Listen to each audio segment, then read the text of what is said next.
Junior Golf Team Championship has been named, and they will be playing in Uganda. That is in the Lake Victoria Golf Resort in Uganda. So that's going to be one huge tournament bringing together youngsters from all over the continent. Daniel Wahome is my name. Our Twitter handle is at KBC Channel 1. Our sign language interpreter at this R is Lensa Odingo. And let's get into our first conversation, and it is with the president of the Junior Golf Foundation, Regina Gashora, who's joining us via Zoom. And President, a very good morning to you.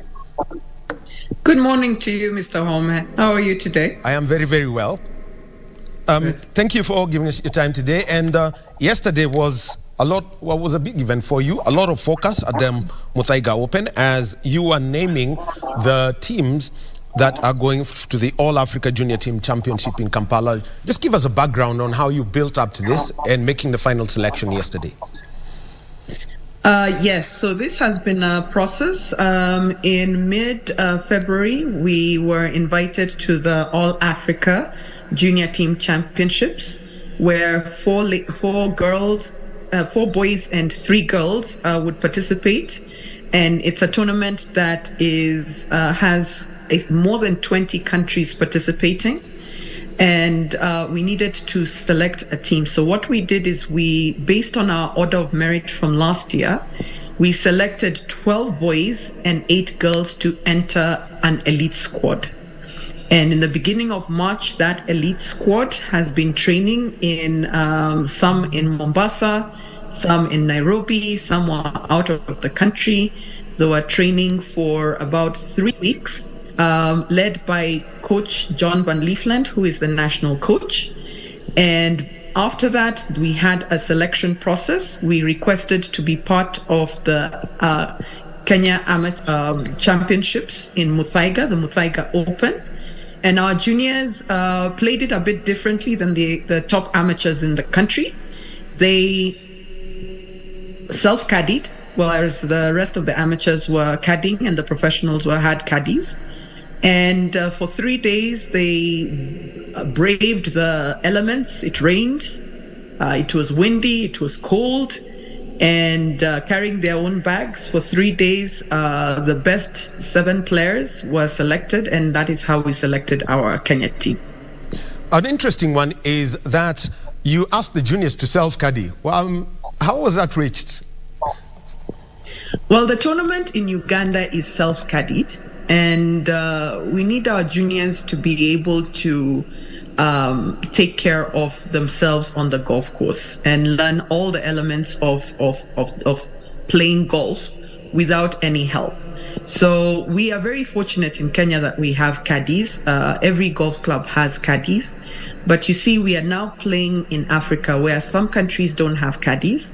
And one day we will play against Europe and the US, where most of the juniors there are used to carrying their bags and self-caddying for themselves. So we are preparing them for the future. We are preparing them to be able to play against the world. And now looking at the performance of the team from last year, the tournament that was in Giza, Egypt, what were the learning lessons from the juniors who participated and the feedback that they gave to JGF? So some of the feedback they gave us, which was very good feedback, was that one, they needed more time to prepare. So as soon as we got the invitation for the tournament, we quickly got together a squad. And based on that squad, we started training immediately for the squad. It didn't matter whether the juniors were going to make it into the Kenya team or not. We made sure that everybody in the squad got the best training that they could get. And now that we've selected the 7 and we've already had at least 3 weeks of training, there's another 3 weeks of training going into camp for these juniors. So they'll be well prepared by the time they go to Lake Victoria, Serena. Our objectives, when we went there, we thought, it's very easy to be top 3, but we realized that, other countries have been building high performance academies and have proper structures for junior programs. And those are things that we've been putting in place by starting juniors at a very young age, like they do in South Africa and Morocco. We're starting juniors at age 5. We have a lot of non-handicapped tournaments just so that the juniors can continuously improve their game. And now we've increased our world ranking tournaments from 5 to 12 so that our juniors are continuously playing world ranking tournaments and are continuously going up the ranks in terms of being world ranked players. So all that feedback that we got from Egypt, we've put in place. And even after we finish in Lake Victoria, this team squad is going to continue training all year round. We're not going to now wait for the next tournament to start a training camp.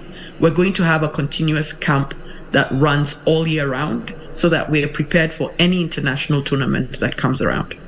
You mentioned about ranking tournaments because those really do help, especially when, if some of them are going to transition, start playing with the seniors. You could just mention to us about the event that you have picked as world ranking tournament within the local circuit. So our tournaments, we have 12 tournaments that are just junior world ranking tournaments. But the fantastic thing is that the KAGC tournaments, which are the amateur tournaments, and there are about 30 this year, have now welcomed juniors to be able to play. So we have our 12, KAGC has 30. It means every week our juniors will have an opportunity to play a world ranking tournament. And that now opens up the floodgates because the more tournaments you play, the better you look in terms of world ranking. So our juniors, especially the girls, I think the best was 1,300. Of the boys, we are lucky we have Adele Balala and Joroge Kibugu who are in the 200s. But that's because they've been playing international tournaments around the world and the amateur tournaments here in Kenya. So we have seen that there's a pathway for our juniors to become world ranked and to be the best in the world. We just need to have the tournaments that give them that ranking. Now, I would like to mention them. For example, I know yesterday was, a mixed day because Karen was washed out. Muthaiga turned out to be a great one. What's this plan that you're having to keep the juniors active? For example, through the categorized tournaments, for example, like the one that missed out at Karen yesterday. Yes. We have a good balance of the two. So we have about 20 non-handicapped tournaments, and those are fantastic, especially for juniors between the age of 5 and 14. The WAGA ranked tournaments are good for juniors 13 and above. So we have tournaments for all age categories. And what that does is that the non-handicapped tournaments capture the juniors at a young age, and they're fun and they make lots of friends, and it introduces them to the game of golf. I would usually call it primary school education. It is the primary school education of golf. It's fun, it's exciting, and the juniors get to win prizes and they love it. But then the WAGA tournaments is what I call secondary and university student education. It's tougher, it's grinding, it needs grit, but those are the tournaments that now position us to be one of the best players in Africa. Now, I'd like to talk about this because there's a huge link, and it's the US Golf Kids system. I think about a month ago, one of the coaches under the US Golf Kids, Riz Charania, was here, and he gave a testimonial about how different it is for him playing off the men's tee at the age of 9 and what he is seeing now. What is the progression of the US Kids Golf since September 2021? So the US Kids Golf Series, I think, is I quantify it like education. It's an 8T system, and 8T system, I will quantify it like going to school. So the right start is for children between the ages of 6 and 7. It's like a child going to standard 1. So a child going to standard 1 only needs to know the principles of standard 1 and pass standard 1. Once they move to age 9, they now go to standard 2. So it is age progressive, which means that a child can be able to excel in their T's. And if they're able to excel in their T's, and there are some juniors who are already doing it, if a child is already playing scratch golf at age 7 or age 8 from their T's, by the time they're age 10, they will play scratch golf for life. And all the players, the major players that you see in the US right now, half of them went through the US Kids program because they started at age 4, age 5, the Justin Thomases, the Jordan Spieths, the Brooks Koepka, all those went through Collins Morikawa. They all went through the US Kids program because it goes through stages just the way you go through education. And as if you're good at every stage of the way, by the time you're going to white tees and blue tees at age 15, 16, and you're already a scratch golfer and you're already confident in your game, then you'll blow out the world. And that's what we want to introduce to our juniors, which we've already introduced, is that we want our juniors to be able to become scratch golfers at a very young age from their tees. And as they move on from one tee to the other, as they grow stronger, as they become bigger, they'll be able to hit longer. But their short game, and if you ask any professional, even Riz, he will tell you the short game for the juniors is the same as the seniors, is the same as the pros. The moment you master the short game is the moment you become a professional player in this country. So we are going about it the right way in terms of making sure that the juniors learn progressively how to move from being beginners to becoming the best players. Now, as we see this, what more work is being done to work with the close to over 35 golf clubs across the country to ensure that the game is spread more and more juniors come into the system, working with schools across the country, and even for some of them, I know there was something about working with universities so that there's more of the young people joining the sport. So a lot of exciting things are happening, and I think during Magical Kenya Open, there were very, very good and exciting meetings that were had. Kenya Golf Union has signed an MOU with KICD to create a curriculum for golf. And as soon as the curriculum is done, golf will be gazetted as a sport. And I think one of the success stories we remember is that the moment rugby was gazetted as a sport and went into the schools, you can see how successful it was in getting our players for the sevens and even for the national team. So we are going the same route with golf in terms of getting it into the schools, especially schools that are near golf courses. We're looking at building ranges where the kids can be able to play with small golf courses, a 3-course, a 4-course, easy to manage golf courses, so that there's golf courses near most schools. And once we get, as we said, once we start them young, you will see a huge pipeline of great players coming out of the whole country. Also, our tournaments, especially with our title sponsor Safaricom, they have dedicated 80% of their tournaments. The series should be coming out soon outside of Nairobi.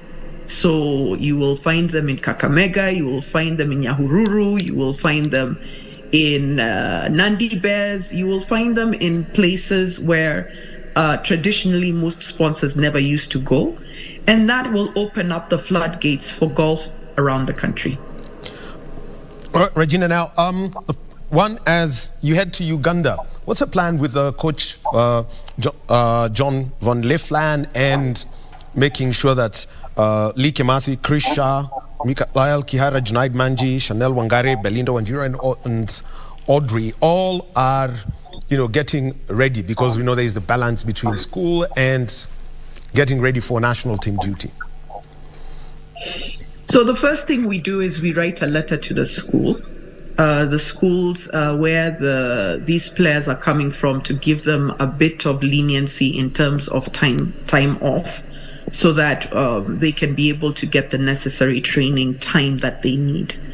The second thing, I think John Van Liefland has spoken to all the juniors and has told them that, the honeymoon is over and that they will get into serious training from here on out. The third thing is that luckily for the juniors, they played in a course, Muthaiga, which is very difficult. It's a championship course, which is similar to Lake Victoria in terms of the water. There's a lot of water in Lake Victoria. So his training program is going to be tough. It's going to be more of a boot camp. And I see good results coming out of it. I've already seen very good results coming from the tournament that happened in Muthaiga.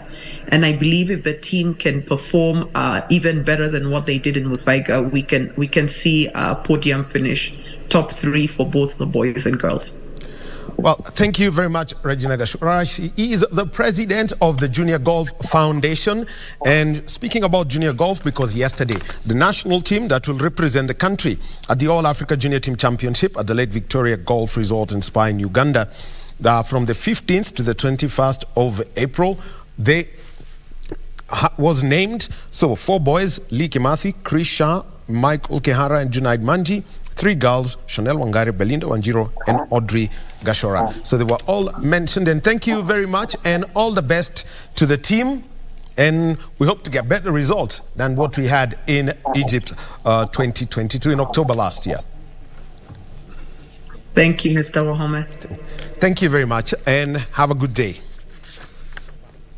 That was the president of the Junior Golf Foundation, Regina Gashora. Well, we're going to continue with this conversation about the sport that's been referred to as the sport for gentlemen, that is played by gentlemen and also by ladies. And still around this, on that sport, joining us shortly is going to be Peter Mwangi. He is the captain of the Royal Nairobi Golf Club.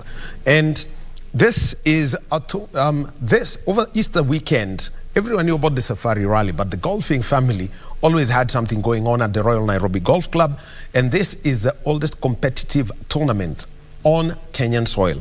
It is known as the Tannahill Shield. And Peter, if you're ready to join us, a very good morning to you. Good morning to you, Wahome, and thank you for having me. All right. Thank you very much for joining us. He's the captain of the Royal Nairobi Golf Club. And another exciting time as we head to the 98th Tannahill Shield competition. We know the pandemic, and I think can talk about the World War, is just that has not made it happen. Just tell us about this annual event that you do host. Thank you, Wahome. The 98th Tannahill edition is a club event held at the Royal Nairobi Golf Club now. This is the 98th edition. It was started by somebody called Sir Alfred Tannahill, way back in 1924. And it is traditionally played over the Easter weekend. And that's why sometimes you see it being referred to as the Easter tournament. Okay. Just taking a look at it, it's always every captain's it's the one event where, as captain of the club, everything gets busy for the 2 weeks building up to it until Easter Sunday after the prize giving is done. Maybe you could just give us a background how you've been preparing for this year's event. Well, first of all, we are very grateful. We thank God for the rains, because the conditions were getting a bit dry. But with the last downpours for the last 2 weeks, the course is looking in pristine conditions. We had prepared for everything else. We were just waiting for the rains. We've been communicating with the other teams as well in preparation for this tournament. All are excited, all are looking forward for this competition. It's only a threesome competition, as in 3 teams are competing against each other at the same time. So you can imagine how excited it is. And players, and unlike the traditional way where every player in golf plays his own ball, in this competition we have players playing the same ball. So they hit alternate shots, and that becomes a game of nerves, and it's usually very exciting with a lot of crowds, and every team represented is usually an electric atmosphere. Okay, and now let me just come now to this. There were changes that were made to the tournament. Ideally, it was the elite amateurs from the different clubs that do get invited, plus that's Royal Mombasa and the others that are invited. It was the introduction of junior golf and senior golf that brought a change. You could just give us a background of bringing in the junior golfers and the senior golfers. Yeah. As you know, the whole country is really focused about improving junior golf. We at Royal Nairobi Golf Club take junior golf very, very seriously. Traditionally, the Tannahill tournament was played by the elite amateurs. So on Monday and Tuesday, the juniors will play, but also not to forget our seniors who need to enjoy golf as well. So we incorporated them on Friday morning. The Friday afternoon starts off with the main events, followed by Saturday also the main event, and Sunday culminates to the finals. We are really excited to have our juniors because that we believe that is the future of golf in this country. Well, Captain, let's now talk about the junior format, because you do match play for the main event, but just tell us about the format for the juniors and also the seniors. The format of the juniors, the whole tournament is played under the foursomes tournament, where players play an alternative shot.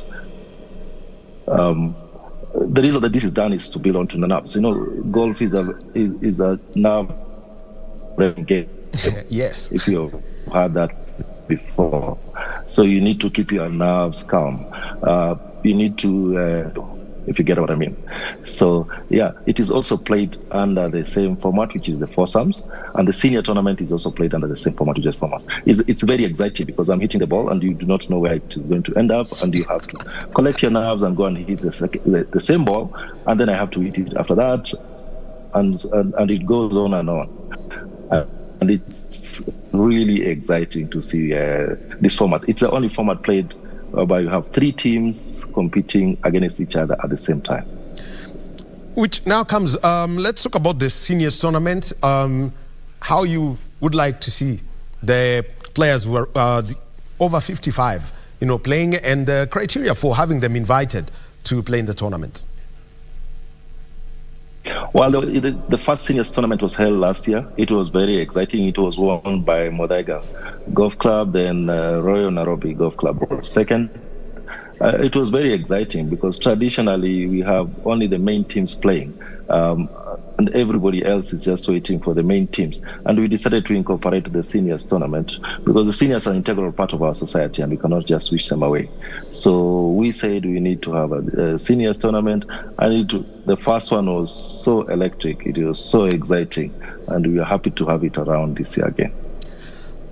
Let's now talk about the main event, because this has got its own regulations. Mombasa can never be relegated because it started as, what was then Nairobi Golf Club, then now Royal Nairobi Golf Club in Mombasa. Yes. Then inviting the other teams. Just tell us about that criteria. Yeah. Well, yes, you are right, Wahome. Mombasa can never be relegated. The tournament, when it was started in 1924, was first between Royal Nairobi Golf Club and Mombasa, our brothers, Mombasa Golf Club. So those two teams will always have space in the Tannahill tournament. We grew it. We decided to grow it over the years, and now we have 9 teams participating. The team that performs comes last in the tournament, then is relegated. This year we had Vetla being relegated, so we brought in Windsor.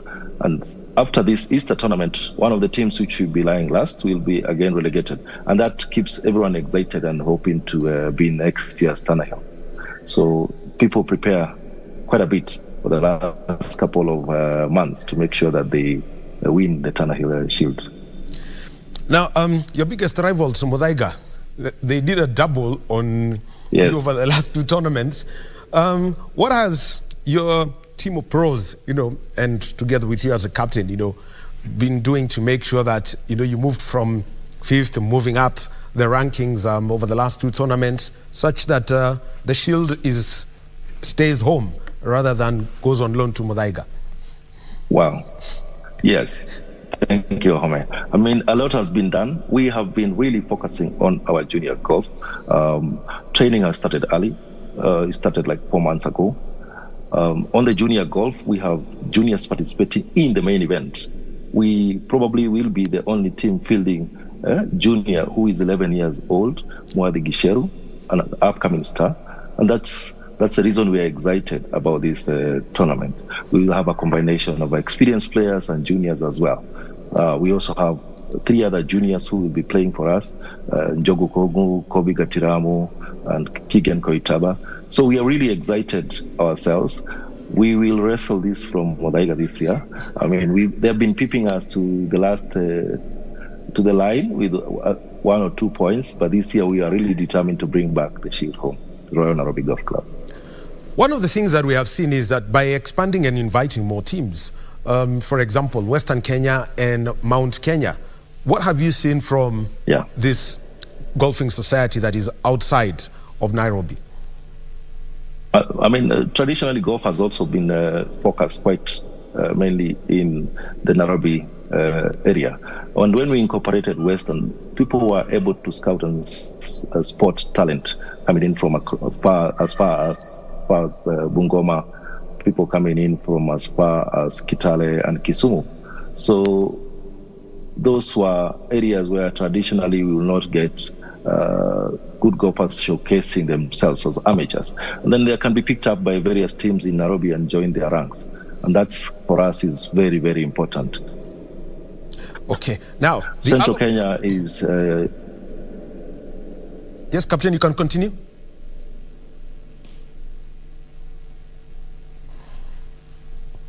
We are speaking. Yes. Yes, Captain, you can continue.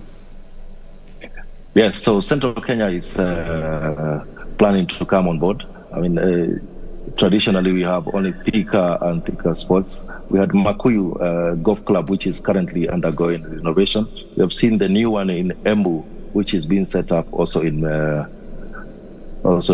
Meru. So hopefully next year we have the central team coming in as well.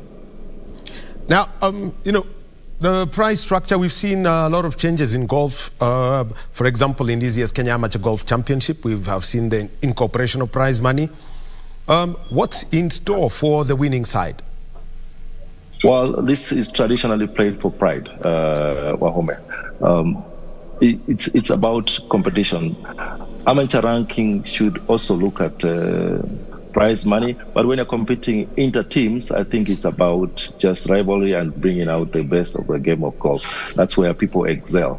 I mean, it has been looked at in various ways in how to incorporate rewards apart from the shields and the winnings. But this is something that we are looking forward to in future, and we'll see how to incorporate prize money into it. All right, thank you very much. Peter Mwangi, who's captain of the Royal Nairobi Golf Club, speaking to us. Hope to see you over the Easter tournament as you host this, and all the best to all the participating teams, and encouraging to see more juniors involved. Asante sana, Captain. Thank you, and see you over Easter, Wahome. All right, sure enough. That is the captain of the Royal Nairobi Golf Club, Peter Mwangi, speaking to us about the 2023 Tannahill Shield.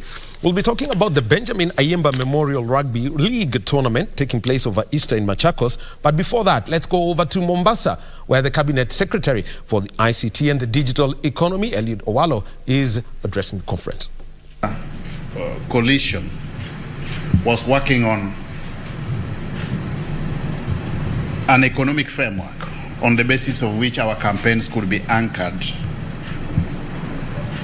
It was deemed appropriate by the leadership at that point in time that we go around and seek the views of the people. So we went around all the counties collecting views from the rank and file of membership of various integral value chains. Now, based on the feedback that we got from the people, it was clear that in the minds of the people, one of the critical game changers that we needed to pursue as a country was effective deployment of ICT across the entire value chain, starting from the sources of raw materials to our processes, all the way to the market. And subsequent to that, when now we were developing our manifesto, we came up with 5 integral thematic areas or areas of focus or key result areas, if you want to call it. The first one was agriculture. The next one was small and medium enterprises. There was housing. There was universal healthcare, and finally, the digital superhighway. The digital superhighway was deemed appropriate as a standalone thematic area because in the wisdom of our formation then, ICT was not just an enabler to all the other key result areas, but also a critical success factor moving forward. Within the ambit of the digital superhighway, there are integral interventions that we were expected to pursue. One was the rollout of 100,000 kilometers of fiber optic cable. And the intention in this regard was to ensure that those parts of the country that hitherto had not been enabled by way of ICT infrastructure, through that process or intervention, would be able to get universal, accessible, affordable, and stable internet. That is the intention, or the objective, or the end result that we want to attain. Over and above the fiber, the 100,000 kilometers of fiber, it is also our intention within the digital superhighway to establish and operationalize a minimum of 25,000 free Wi-Fi hotspots spread evenly across the entire country. And we are targeting those segments of the country where we have got the rank and file of Kenyans, those operating at the bottom of the economic pyramid, largely domiciled. So far, we are targeting the markets. We are also targeting the bus terminals. The markets, because we have got itinerary traders there who can leverage on technology to enhance their performance and productivity. The bus terminals, because we believe that there's a critical segment of the youth who are idle within those bus terminals, but leveraging on technology, they can get involved in gainful economic activity. So far, we have done about 80 free Wi-Fi hotspots.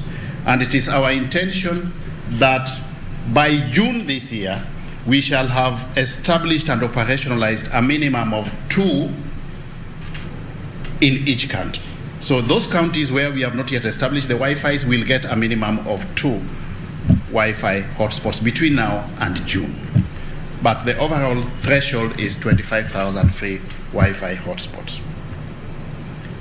In the same vein, we want to establish a minimum of 1,450 digital hubs within the villages.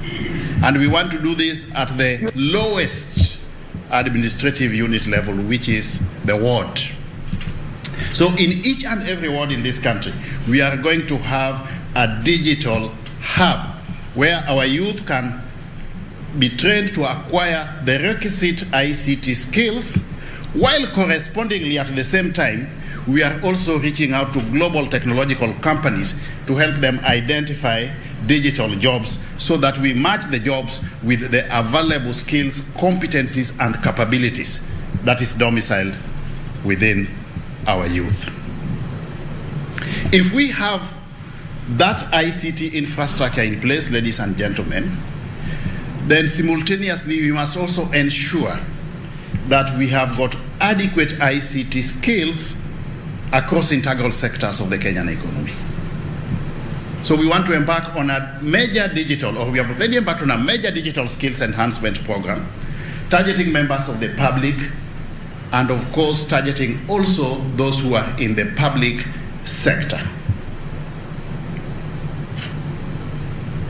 And it is in this regard that we are rolling out the Ajira and Jitume digital skills enhancement programs. The Jitume programs is in partnership between the ministry. It's a process through which we, as a ministry, we partner with the TVET authority, and we set up the digital laboratories within the TVET organizations or entities. We did the first one in Kabete, presided over by none other than His Excellency the President himself.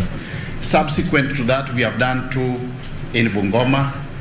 We did 2 in Vihiga the other day, and we did another one at the Kisumu Polytechnic, just to mention but a few.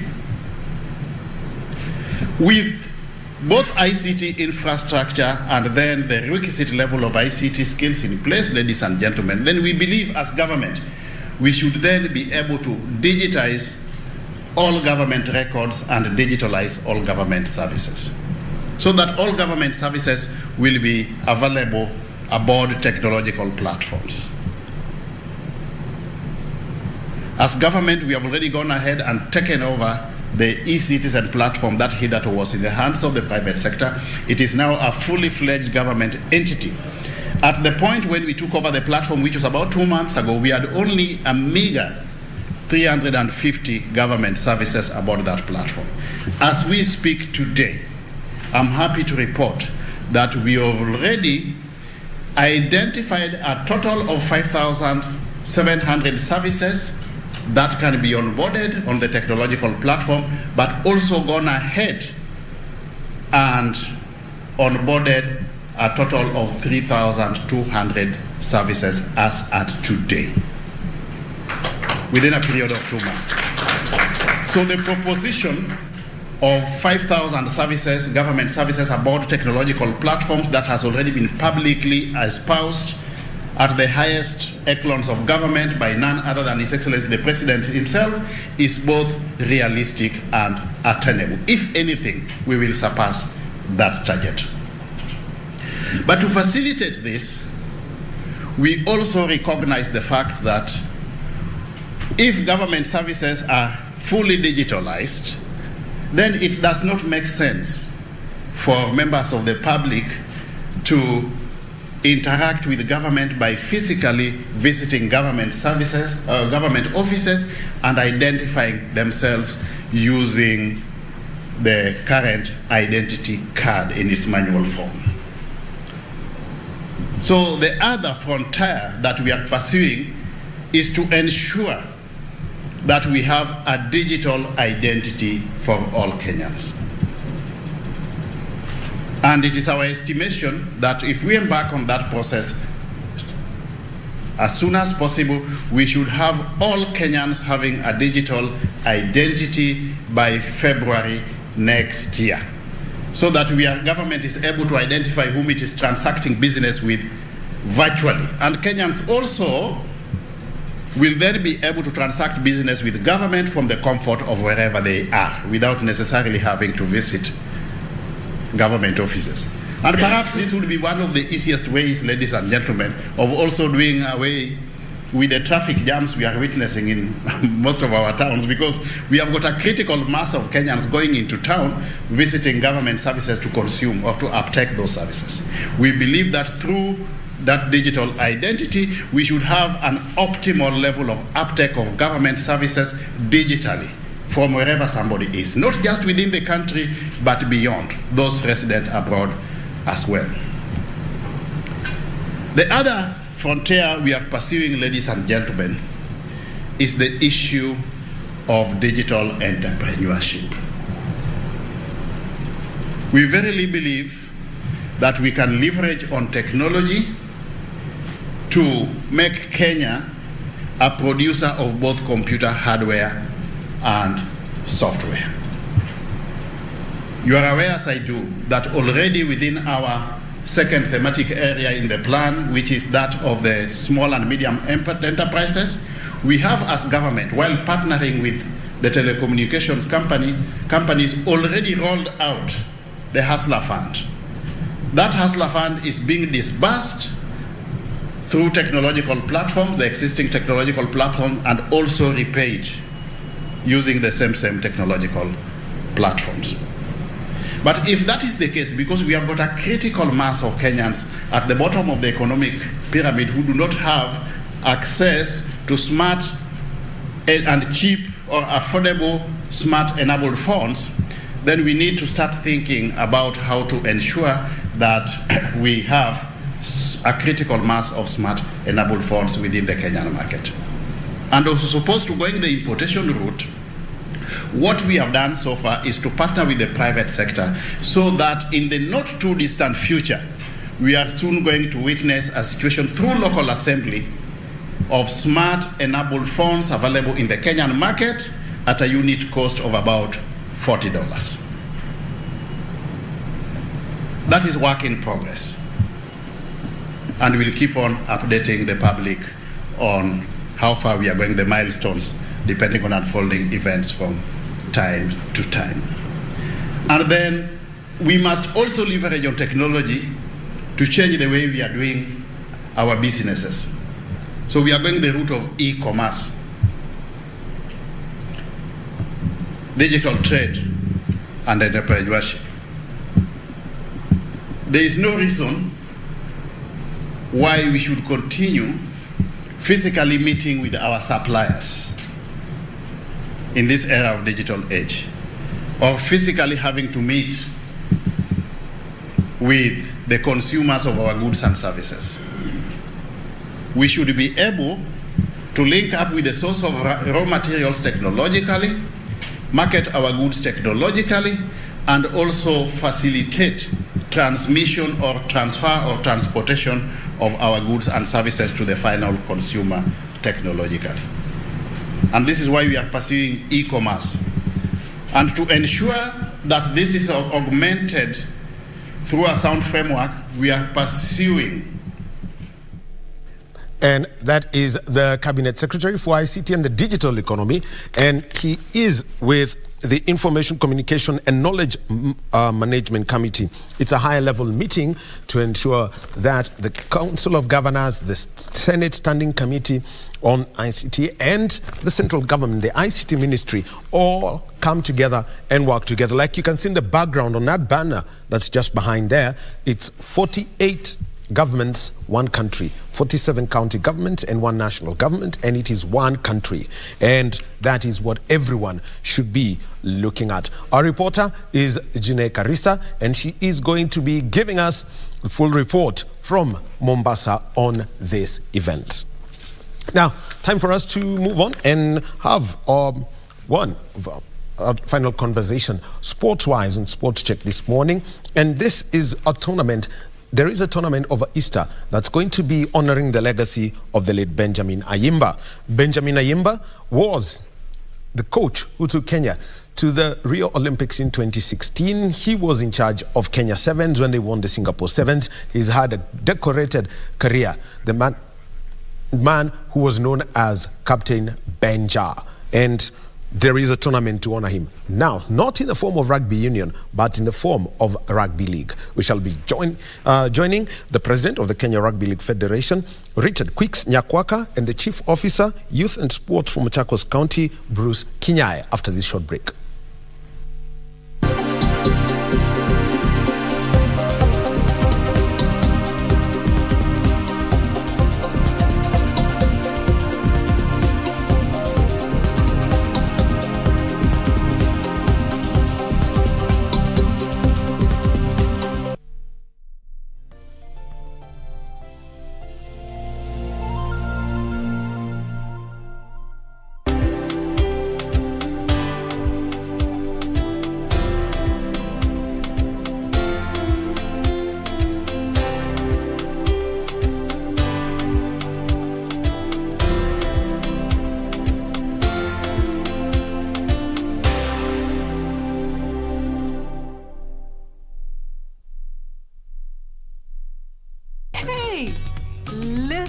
Listen up. Hello everyone and welcome to Engine.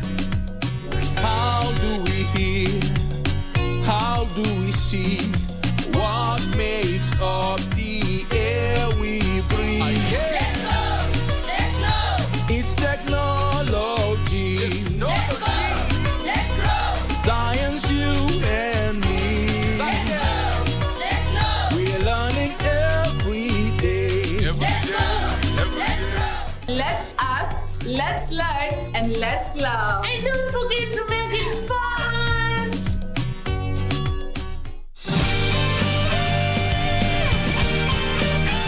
Everyone, from today on, all the luxury brands you see in Immortal can now be found and purchased directly from El Shop.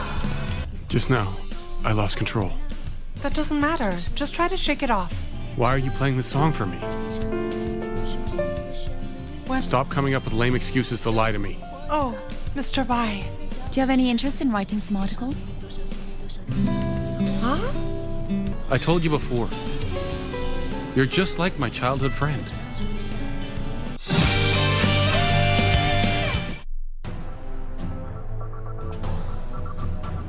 He is a fool who has lost sight of what matters. Manta rabaina wahka kawan. Manta verarena. Huyu contact. Ni msichana umekuwa kitext. Sir, contact ni contact. Not if you're making it personal. Jamaa, kila saa ni kunyambisha. Nini? Suseme. Watajua kwa nini kachumbari haipashwi moto. Our transport has been compromised. Me and my team have hit an IED. Hii ni rescue mission. Kuna police vehicle imechapwa na IED.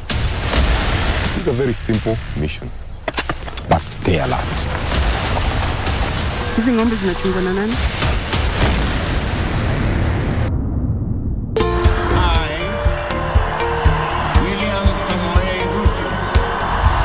After the dust settled on rigorous campaigns, Kenyans are waiting for elected leaders to deliver on their pledges.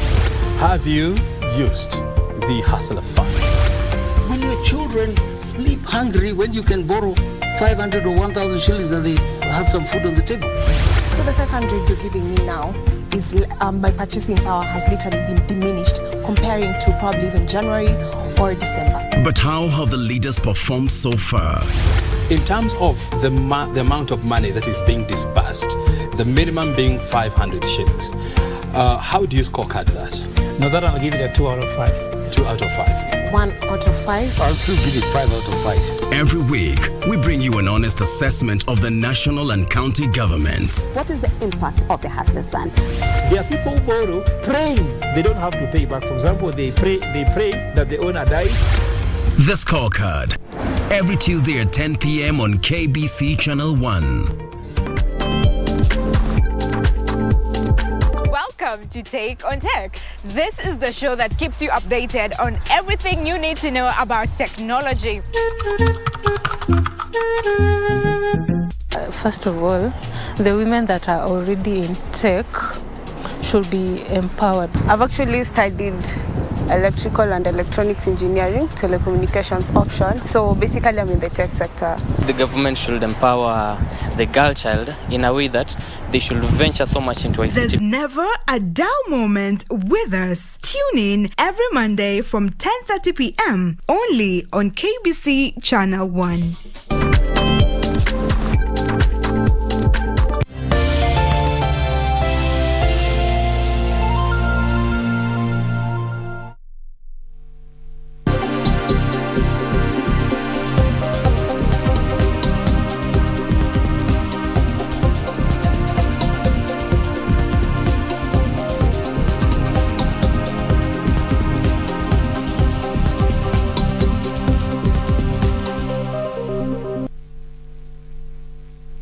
And welcome back to Sports Check on this Monday morning. It is the last Monday of the month of March 2023. So people, we've got our team which is out there taking a look at what's going on. I mean, the planned demonstrations that have been declared illegal.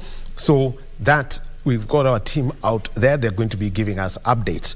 Well, as we get into this now, our sign language interpreter is Lensa Odingo. So let's get into our final conversation before Ben Troy Njoe comes in with the Reverend Joyce Menyere of the Glory Outreach Church. And it is all about calls for peace amidst the tension caused by the planned demos across the country. Joining us on Zoom right now is the president of the Kenya Rugby League Federation, Richard Quicks Nyakwaka. And Quicks, very good morning to you. Morning, Wahome. Nice to see you. Where are you? Well, here I am. At least I know I can see you and Kenya can see us. First of all, this was you're organizing a tournament in memory of a close friend of yours, the late Benjamin Ayimba. Just tell us about why the Rugby League Federation decided to have this tournament in the honor of the late Benja. I mean, that was going to happen anyway.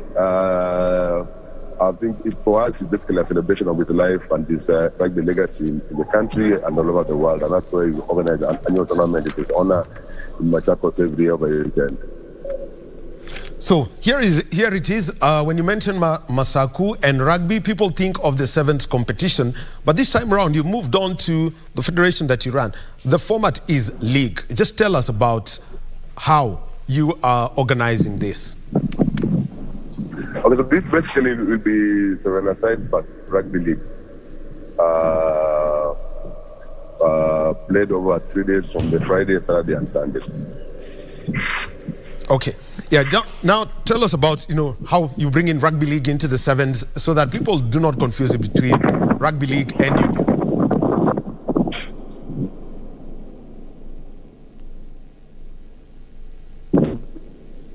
No, that's is good.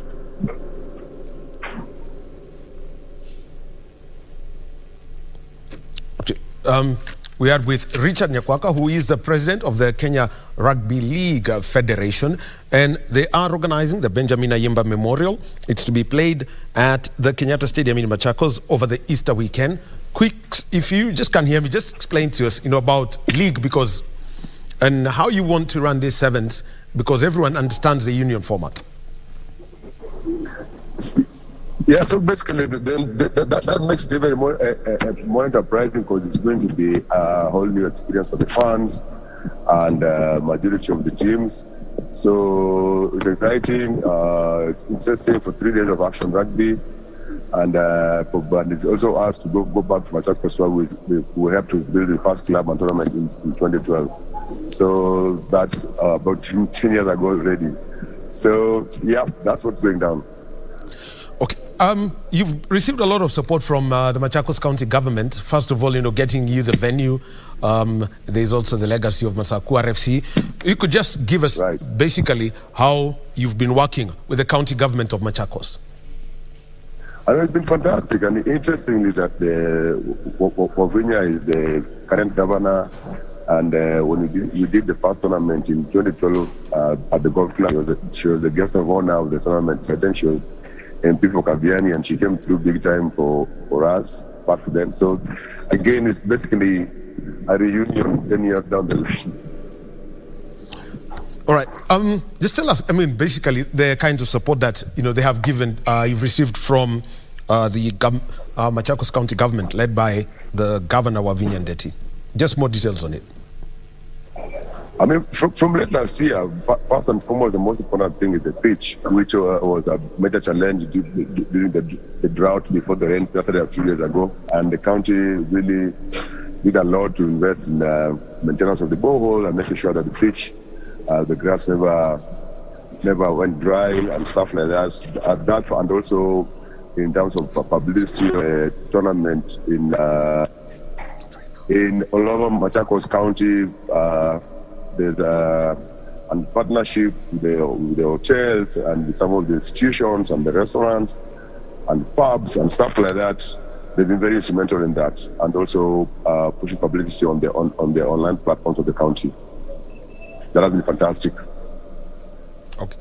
Well, now let's talk about participating teams and the ones that you've invited, because 3 days of rugby would mean that you would have quite a number of teams competing. Yeah, we were selected teams and rebranded them. We will not hear of any traditional teams. They are a team called, so we partnered with brands who are some of the vendors and some of the sponsors of the tournament. So we are rebranding the teams to have their names, like we'll have for Gaucho Rugby Select Team, we'll have Suku Rugby Team, we'll have Samara Hotel Rugby Select Team. We're working on the Governor Select Team. Of course, there'll be Quicks Rugby Select Team and the Extreme Media Select Team and stuff like that. So once you bring these teams together, about how many are you expecting? The teams that we've got 6 ladies teams and 16 male teams. Okay, so now just give us a breakdown of how you're going to run this tournament when it comes to the women's side, which has got 6 teams, and the 16 men's teams for the Easter weekend. So on the Friday, we start with the touch rugby category for us retired players in the daytime. Then in the late afternoon, the action rugby starts well with the games for the ladies, and the men will be mixed after each other. The ladies play one game, then the next game is men, like that. Up to evening, on the 3 days, the last games will be end at about 8 p.m. under floodlights. Wow, quite interesting. Just give us a full brief on the floodlights at Machakos, because it's long since we've seen sport under lights in the country. I mean, there's floodlights in the stadium, so we want to give fans a great experience by stringing the games to end under floodlights every day for the 3 days, and which we believe is a great rugby experience for the fans too. Oh. And as we close, Quicks, one thing, Rugby League Kenya, when does the normal league start again? It resumes immediately after Benjamin. All right. Thank you very much, Richard Quicks Nyakwaka. He's the president of the Kenya Rugby League Federation. You can just give us a final comment to make sure that at least people go and enjoy the hospitality of Machakos. I mean, Tembea Kenya is a slogan we have. I mean, it's great. Unlike the last one, this time around, the county has got more exit and entry routes. The ones coming from Thika Road, Buruburu, Outer Ring Road, we can use Kangundo Road and enter through a place called Koma. The ones from Mombasa Road, the entry will be at Mombasa Road. The junction will be only for exit. The ones of the other side of Mombasa Road can use Katumani entry.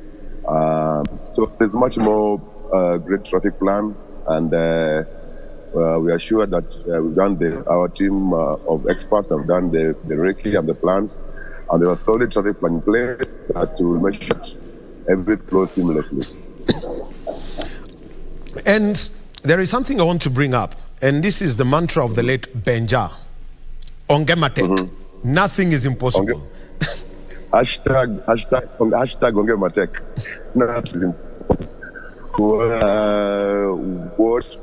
What people thought was a challenge to him, it was always an opportunity to make it happen and make it work. I mean, that's how that same attitude that carried him and he conquered the world in Singapore.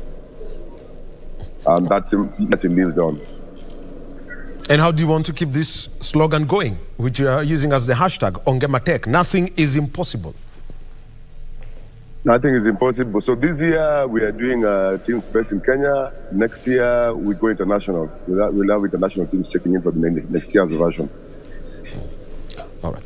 Thank you very much, Richard Quicks Nyakwaka. He is the president of the Kenya Rugby League Federation. Asante sana Quicks. Hope to see you in Machakos.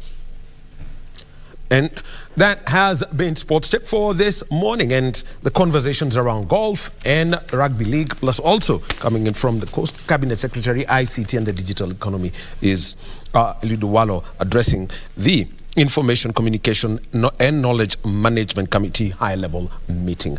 Well, right now, everyone's talking about planned demos, and our reporter Regina Manyara is on State House Road. Let her give us an outlook of how everything is set up there. You can see that they've all been given protective kits. She's got a Kevlar vest. So over to you, Regina. You could give us an update of this. And immediately Regina comes back, Bentro Enjoy is going to be in conversation with the Reverend Joyce Munyere of the Glory Outreach Assembly Church. So over to you, Regina. Well, good morning, Wahome. We are live on State House Road at the junction of Arboretum Drive. This is how the situation looks like. As you can see, there is a police contingent. They have Kenya Police creating a barricade that is barring anyone, whether you're on foot, riding on a border, or even in a personal vehicle, be it an Uber or your personal vehicle, you are not allowed to go past that particular security barricade. This is why this is one of the routes that leads directly to State House Gate C.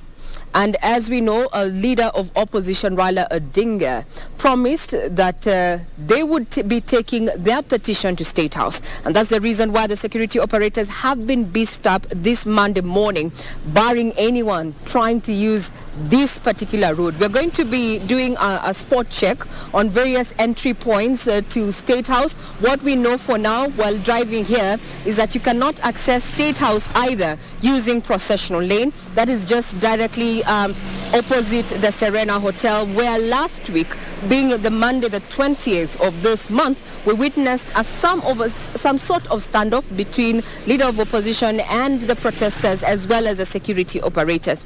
Earlier on, before we came on camera, we also witnessed, even though you may be riding in a diplomatic corps kind of car, the red plate, so to speak, Wahome, you are not allowed to drive up that way. Worst case is those who are doing borders. We have been seeing them being redirected to go back to where it is that they had come from, or even being asked to either change route and use an alternative route, just going further to show that indeed State House is a protected area, even amid the claims by the leader of opposition that the petition for this particular protest is going to be brought to State House. What we know for sure, Home, is that if this particular document that the opposition is talking about is to get to State House, it is definitely not going to get to State House using the State House Road at the Arboretum Drive junction. We have seen less activity. This road, State House Road, on the far end, onto my right is State House Girls. On the other hand, we have what we call the Akon Court. Residents are actually watching what is happening at this junction from their windows. We can see them, but no one yet, other than the gate men who are outside, standing outside to see exactly what activity is going to be taking place. Further down the road, we have the university hostels there. We call it Mamlaka, and where you'd expect that a lot of activity, we have seen no one move from that direction up this way, and we're seeing very minimal traffic headed down that way. But this is just but a spot check of one of the routes that one would, supposing if they wanted to get to State House, they would be using. A majority of pedestrians actually walking down from Arboretum Drive to access their various locations there, an indication that even Ubers, Matatus and personal vehicles are not using this route essentially, and if they are using it, they are going down to the Arboretum Drive. As far as we are concerned, it is peaceful. It is calm, with a heavy presence of security operators that we have been told have been here from as early as 6 a.m. And they're going to keep manning this particular route up until the dust settles, so to speak, being the day that leader of opposition Raila Odinga has said the demos are on, despite government ruling it out as an illegality. Back to you, Troy.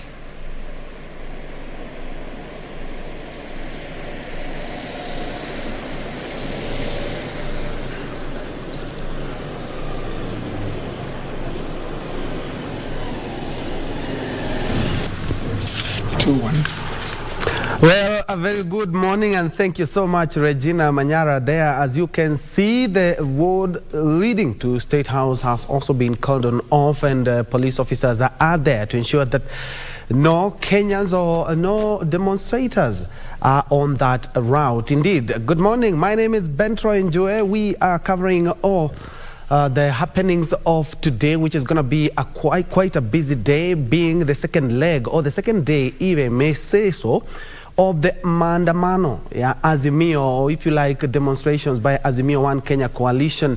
Well, what we have been able to gather is that some of the businesses have already been closed.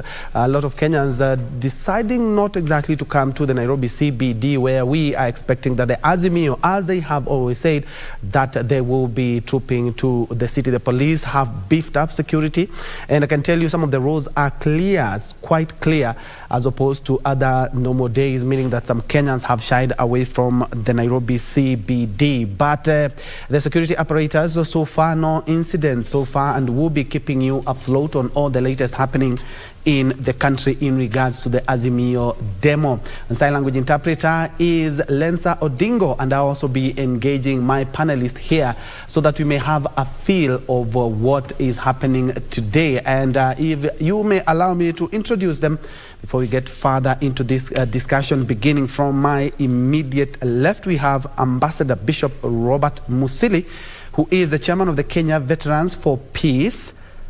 Karibu sana. Good morning, sir. And he has also served in the military. He is the chairman of the Kenya Veterans for Peace. So he will be telling us a little about peace and what to expect. We also, just next to him, we have Reverend Joyce Munyiri of the Glory Outreach Assembly Church. Because the church has also come out strongly to say that we should be having some dialogue so that we may avert losses of property and also lives as well. And just next to him, we have Dr. Nelson Sechere, who is the Executive Director of the Kenya Veterans for Peace. Karibu sana. Asante. Ladies and gentlemen, karibuni sana. And perhaps to begin with the lady, the church has been quite vocal in terms of how these demos are currently being undertaken. We saw what happens, and if we begin from where we began on Monday, yes. We didn't see, we quite saw a lot of ugly scenes, something that also the church came out strongly to say we need some dialogue so that we may have a peaceful nation. If it's anything that we need to address, it needs to be addressed. I'd like to pick your mind on that. Thank you so much. Yes, as I have been introduced, my name is Joyce Jerry Munyere. I am so grateful to be here this morning, especially to talk about peace, because as a church, mainly Glory Outreach Assembly, we are normally on the forefront talking about peace. And we started doing so even before, long before the elections. We have done that for 32 years. And as we look at the last Monday, we realize that dialogue is the only way out. It's so unfortunate that all this is coming, long after the elections. Previously, in the previous years, we have had, this violence and all that, maybe shortly after the elections. But now, 6 months later, we find that the nation is going back to where we thought we had already come out. So the way to go is to sit down, talk about things, and sort them out. Even God tells the people, come, we reason together. So dialogue is something that is very, very key to our nation and to bring peace to our nation. And I'll be coming to you a little bit later, because in as much as we say that dialogue is key, we have witnessed the two sides seem to have some hardline stance. No one wants to budge. We want this, we want that. So to bring them together has been quite an issue, but we'll be getting to that. Let's first of all, let me come to Ambassador Bishop. Tell us something a little about the Kenya Veterans for Peace. You've served in the military as well, so you know what peace is firsthand. Thank you very much, Joy. To start with, Kenya Veterans for Peace is an organization of retired military officers, specifically KDF, who have served with a clean record distinguishedly in the KDF. Then after retirement, we came together 2007, 2008 because of the situation that was there. And then we were brought together by His Excellency Kofi Annan, may his soul rest in peace. And when he came to negotiate and bring Kenya together, he called all the veterans and he had one message for us. What are you doing when your nation is burning? We were to wait for him. He told us, I'm commissioning you, go and look your colleagues and go and do what you do in other nations. True to the call, we went and we came together with him 3 days. That was 2008, 2007, and then he commissioned us, and within 1 month, we had tangible results, and that's what we have been doing.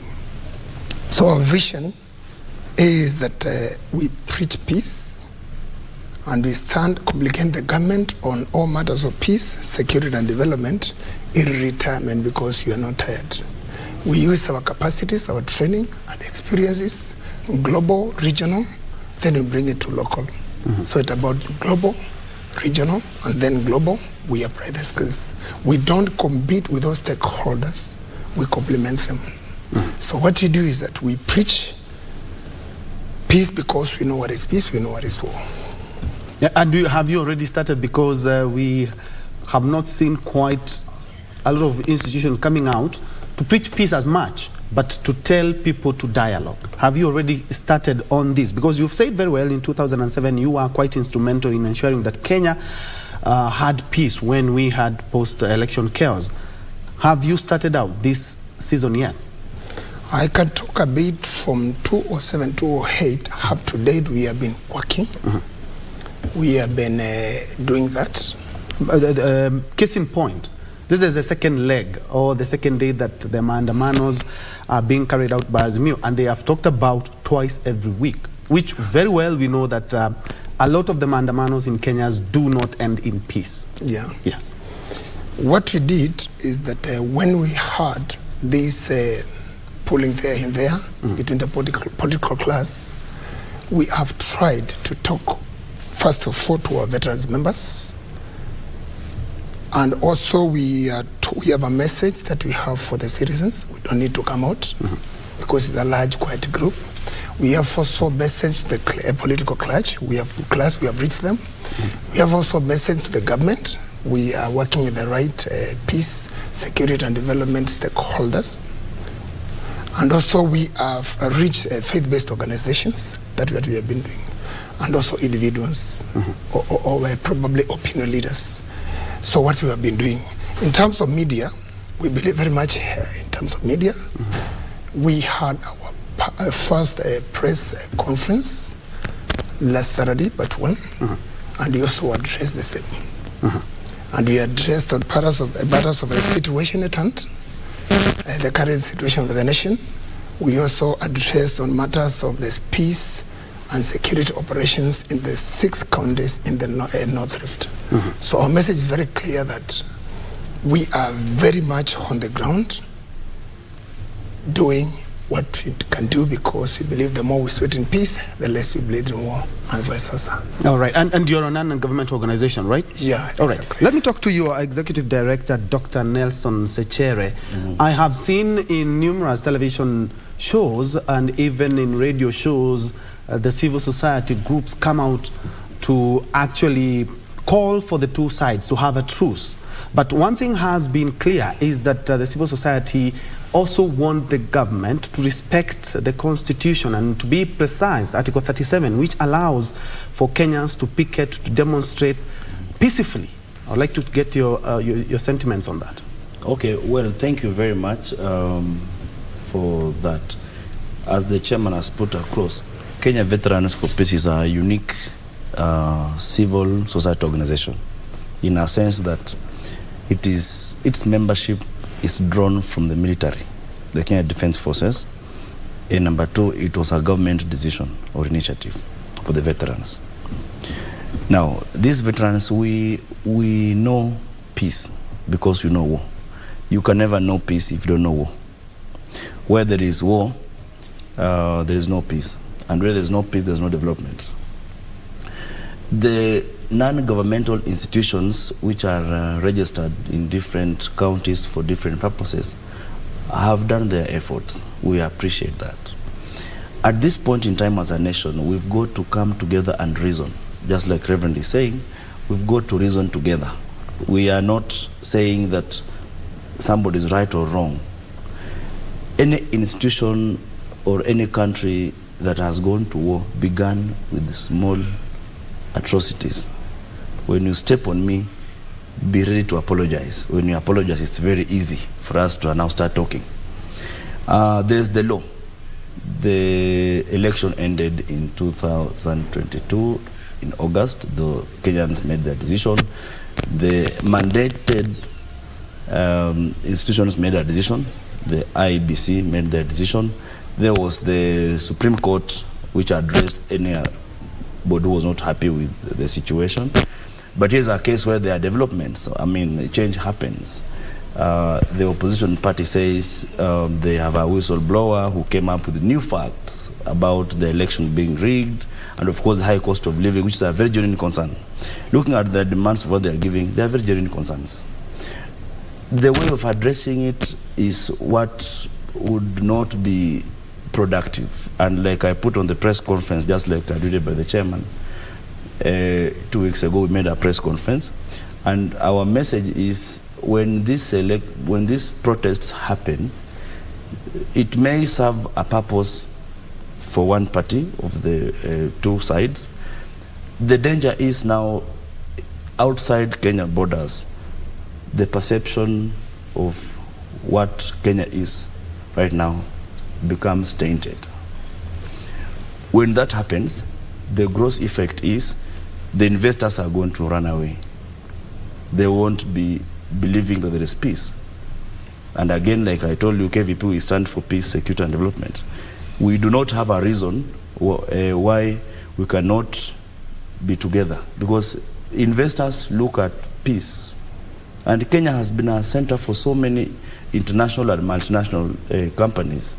You've seen in the recent past multinational companies, financial institutions coming to form a base in Kenya. You've seen in Westlands, we have the International Financial Center coming for these particular countries, Kenya. So when you see pictures of people having to fight and demonstration, burning tires on the road, it's a bad picture for the investors. The effect is now, if they don't invest with what we call the direct foreign investments or FDIs, it means the cost of living will be up and higher even more, because now there are no dollars coming to the country. So it's a catch-22 situation that we are in as a country. We've got to make deliberate decisions as a nation. Being an organization that also is championing for peace, you know, and also democracy is part of peace, do you support the Azimio Maandamanos, or the right for Kenyans to picket and also demonstrate? Do you support that? We support the Constitution. That's the law. We don't have an opinion. There is no alternative. We don't have an option of not supporting the law, because we are all bound to obey the law. That could be quite a blanket, because in the same law, in the Article 37 says that we have the right to picket and also to demonstrate, and also I think it's Article 24, subsection D, that talks about the limitations to these rights. Yes. So in as much as we may say we support the Constitution is a double-edged sword. Of course, you cannot do this and you can do this. In as much as that, do you support, as the Kenyans, Kenya Veterans for Peace? We support peaceful demonstrations. Not destroying of property, not stealing, not killing people. And it's very clear. You see, the law bounds everybody. The same as we're having a limitation of who can do what at what point, we also understand that we cannot stop somebody from picketing. Blanket decision to say don't demonstrate is a wrong decision. So we believe it is right for everybody to demonstrate within the precincts of the law. That's like we said, there's limitations, what you cannot do. When you take a stone to throw at my car, you are not demonstrating, you are destroying my property. You are infringing on my rights to own a property on my own. So we support peaceful, legal demonstrations as covered by the law. But we are not saying that creating war or having people to fight is our support. We don't support that. Number two, we recommend people to talk. when people talk, it's very easy to have a solution than if you have this picketing. Picketing is just one way to solve a problem. It's not the only way. We can still have a discussion. We can, Honorable Raila can just walk in State House and say, okay, let's talk about this matters. I feel ABC is not right. All right. Let's hear from Reverend. And of course, first of all, we have to cross over to Kisumu, which has been the hotspot of all the maandamanos that have been in Kenya. And I'm quite sure that Achola Simon has been able to gather something. But before we get to Achola Simon, let's hear from Reverend. The church, we have seen politicians each and every Sunday come out to say that they do not quite condemn the Mandamanos, but they urge the two parties, that is the president and the leader of Azimio, to have a sit down and talk about this. And in as much as we are seeing these leaders say this in church, we have not quite seen the church come out to try and be the arbiter between the two parties, which would avert a lot of these issues that we have. I would like to get some sentiments from you. Oh, thank you very much. The church, I would say, has really come out because, okay, they may not like get there and sit with the two, but what the church is doing is quite a lot. One, we've seen the church organizing even prayers. You know, prayer is a way to, bringing people or solving problems, because that's where you involve God in the whole thing. We have seen even leaders, for example, as our... kindly, just a minute. Let's first of all cross over to Kisumu. Hold the thought. We talked to my colleague Simon Achola, who is in Nyamasaria in Kisumu, which has been one of the areas, when you talk about the demos, has bared the worst brand of these demos. Achola, I can see you and I see a lot of peace behind you. Kindly bring us up to speed. Well, thank you very much, Ben, Troy, Joey. As you've rightly put it, we are actually in Kisumu, and you'll be asking yourself why we are actually on the main highway from Kisumu to Nairobi. This is because Governor Professor Peter Anyang' Nyong'o and his deputy Dr. Matthews Owili have actually managed to convince the demonstrators. They gathered at Kondele at around 8 a.m. in the morning. They had a small discussion over how they want to conduct today's demonstration. And what has happened is that instead of actually going straight into the CBD as is usually the case, they have actually prevailed upon the demonstrators to take the southern bypass from Kondele and pass outside town towards Nyamasaria. And from here, the governor and the deputy governor will actually be addressing the demonstrators and, of course, tell them what they think about demonstration and how they want these demonstrations to go on going forward. Remember, the former Prime Minister and Opposition Chief Raila Amolo Odinga has actually indicated that they will be holding demonstrations on Monday and Thursdays. And of course, that Ben Troy Joy, without doubt, is a massive disruption in terms of activities in the CBD. And Professor Peter Anyang' Nyong'o and his deputy have actually seen it fit to actually join the demonstrations and prevail upon the demonstrators to actually carry out peaceful demonstration and not within the CBD, where of course normal operation is not actually going on, but actually convince them to actually move, demonstrate as the constitution allows them to do so, but actually do it outside the town. And of course, as we speak right now, we are on the Nyamasaria bridge flyover, and they will be moving towards Nairobi Road just to express their dissatisfaction on various issues that, of course, the former Prime Minister Raila Amolo Odinga has actually raised. And then from here, of course, they will be gathering not far away from where we are. And then Professor Peter Anyang' Nyong'o can actually address them. Critically also, Ben Troy Joy, is the fact that since morning, most of the businesses have actually remained closed. And this is due to the fact that we witnessed some skirmishes and unruly behavior in the last demonstration that happened in last week. And of course, that has actually advised the situation where most businessmen have actually closed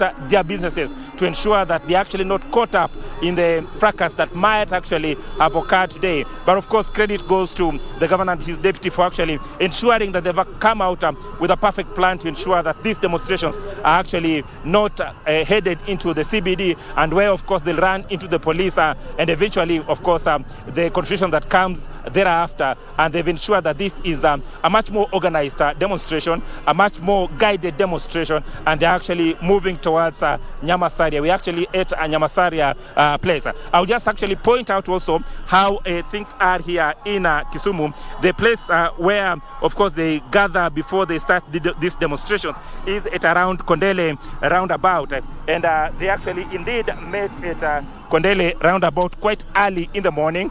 We also know for a fact that when you go to town, there are bonfires that are actually lit along the way. And then, of course, in parts of Nyalenda and Obunga and Nyalenda, we've actually witnessed where youth actually engaging police in running battles, but not to the... Well, that is Kisumu. I'm quite sure this is one of the scenes that we have never experienced, or we have not experienced in a while when you talk about demonstrations. Very peaceful, actually. They're just there with their placards, and from Nyamasaria, as Achola has told us, that is, he is on the Nyamasaria flyover, and they are on the Kisumu-Nairobi highway. And after, they're supposed to gather, and they will be addressed by Kisumu Governor, that is Anyang' Nyong'. Quite peaceful, if you ask me. We haven't seen any stones or barricades, and of course this is something that we should be embracing as a democracy, because this is something that has been enshrined in the Constitution, the right to picket and to demonstrate, but that has to be peaceful. And allow me now to rope in my panel of experts. I'm quite sure they also have a say in that. When we hear Kisumu, Reverend, every time we have demonstration, and especially when we talk about demonstrations that are tied to the polls, we don't see what we have seen now. Sure. Yes. Yeah. Actually, we have seen, something very good happening. And you remember the first demonstration that was at Kamukoji? No fighting, nothing. They sat, they talked, and they didn't even break people's houses. So, when there is peace, that is what we are talking about, peace. That's what my colleague has said here. If it is a peaceful demonstration, that is in order. Because what we are against, even as a church, is the fighting, the destruction of property, destroying the economy. You can imagine the many people who have closed their business today. Some just get that money that day. They have nothing to feed their family. So we find that there will be no peace even in the family, because they have nothing to feed on. So go back to what we were talking about. The church is actually coming out. And what we see is actually a result of what the church is doing. Prayers. You remember when this government came in, actually even before, there were many forums of prayer in the Nyayo Stadium. They came up, they prayed, and God worked his own ways. Okay, and also, Doc, I'll be talking to you. I'm quite sure you have some sentiments to speak on those photos and the images that we have been able to see from Kisumu. But let's have a taste of what is happening to the coastal city of Mombasa. My colleague Ann Boru is on standby to give us a feel of how the demos are today. Hi, good morning. Is it still morning? Yes, it's still morning. Good morning, Ann.